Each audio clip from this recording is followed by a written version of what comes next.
उद्या होणाऱ्या बकरी ईदच्या पार्श्वभूमीवर सातपूर पोलिसांच्या वतीने स्वारबाबा नगर, राजवाडा, सातपूर गाव, मस्जिद परिसरात प्रमुख भागातून सायंकाळी रूट मार्च काढण्यात आला।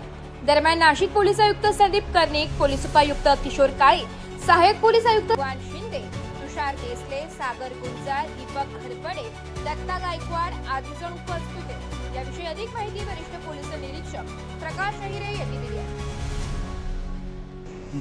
बकरी ईदच्या पार्श्वभूमीवर आज सातपूर पोलीस स्टेशनच्या अंतर्गत मिश्र वस्तीमध्ये माननीय पोलीस आयुक्त नाशिक शहर, माननीय पोलीस उपायुक्त व माननीय सहाय्यक पोलीस आयुक्त यांच्या मार्गदर्शनाखाली आज 4 अधिकारी तसेच 50 होमगार्ड आणि 40 कर्मचारी यांच्या उपयुक्तीमध्ये पूर्ण मिश्र भागामध्ये रूट मार्च घेण्यात आला।